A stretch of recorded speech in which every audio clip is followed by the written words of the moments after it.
이슈의 현장을 찾아가는 바로 간다. 인권사회팀 윤수환 기자입니다. 한 달 전이었죠. 50대 일용직 노동자가 택배 물류센터에서 일하다가 쓰러져 숨졌는데요.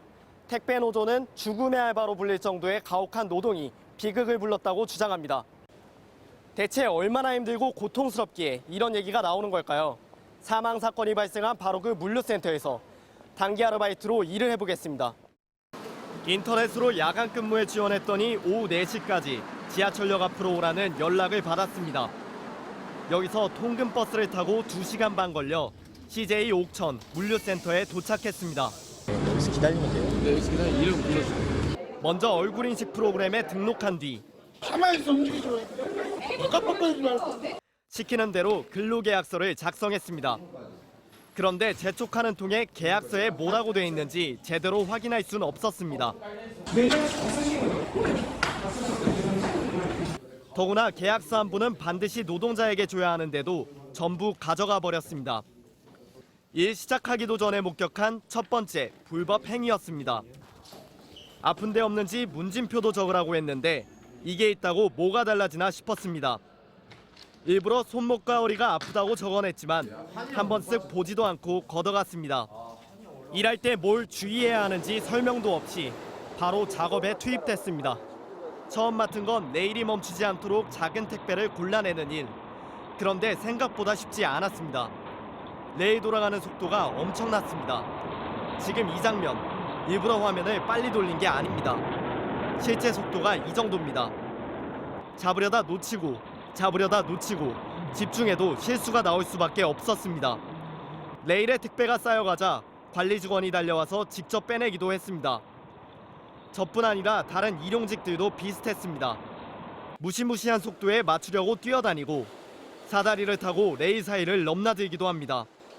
그래도 조금이라도 늦어지면 눈총을 받기 일쑤입니다. 여기만 이렇게 빠른가 싶어 물어보니 이 정도는 아무것도 아니라고 합니다. 내일 속도가 너무 빨라요. 이거는 여기는 물 들어가야 이렇게 2시간을 일한 뒤 스티로폼 상자를 레일에 올리는 작업에 투입됐습니다. 쌀이나 김치같이 20kg이 넘는 물건을 쉴 새 없이 옮기다 보니 손목이 시큰거렸습니다. 1, 2분 간격으로 계속 상자 더미가 밀려들어 숨 돌릴 틈도 없었습니다. 빗자루로 작업장을 쓸고 트럭에 남은 물건까지 다 내렸더니 그제야 밤참을 겸해 1시간 휴식을 줍니다. 지금 시간 말고는 따로 쉬는 시간이 없어요. 그냥 화장실 갔다 온다고 하시면 돼요. 밥과 국, 반찬 3개인 조촐한 야식을 먹고 나니 잠시라도 편히 쉬고 싶었습니다. 딱 하나뿐인 컨테이너식의실로 갔더니 환자만 쓸 수 있다고 적혀 있었습니다. 휴게실은 따로 없어요. 휴게실이 없고 저 컨테이너가 환자들 같이 생각하면 저희 먹었다든가 다들 땅바닥에 앉거나 레일에 기대서 쉬고 어떤 분은 포장 박스에서 한숨 돌립니다. 그나마 1시간 다 채워서 쉴 수도 없었습니다. 휴식 시간 끝나기 5분 전부터 레일이 돌아갔기 때문입니다. 레일은 먼저 들어가 30분 전에 가셔야 돼요. 딱 맞춰가면 또 이후부턴 상차 작업을 했습니다. 사방이 막힌 화물차 안에서 상자를 들어 올려 쌓는 일입니다. 한 달 전 사망한 50대 노동자가 바로 이 일을 하다가 쓰러졌습니다. 가을 새벽이라 꽤 쌀쌀한데도 턱턱 숨이 막혀 옷 벗고 일하는 사람이 많았습니다. 좋은 걸 바라면 안 돼요. 좋은 거를 바라면 안 된다. 몸 괜찮으세요? 너무 나쁘시고 햇빛을 못 보니까 끝나고 가면 뭐 이제 잠깐 햇빛 갔다가 자야 쏟아지는 졸음을 견디며 일하다 보니 어느덧 해가 떴습니다. 언제 집에 갈 수 있냐고 물었더니 정해진 퇴근 시간은 없다고 했습니다. 그날 배당된 물량을 다 처리하고 오전 8시 반에 퇴근할 수 있었습니다. 정확히 따져보니 이날 하루 저는 총 12시간 35분을 일했습니다.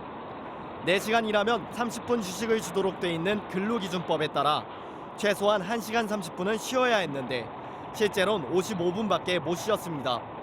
역시 명백한 법 위반입니다. 사망사고가 난 지 대체 얼마나 지났다고 이렇게 대놓고 법을 무시하나 싶었습니다.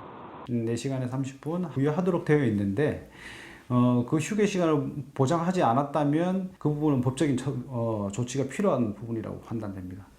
옥천 물류센터에서 숨진 50대 노동자의 정확한 사망 원인은 경찰 조사가 다 끝나야 밝혀질 걸로 보입니다. 하지만 직접 경험해보니 그가 숨지기 직전까지 얼마나 힘들게 일했을지 충분히 짐작할 수 있었습니다. 과장이 아니라 한 번이라도 여기서 일한 사람이라면 누구나 가혹하다고 느꼈을 겁니다.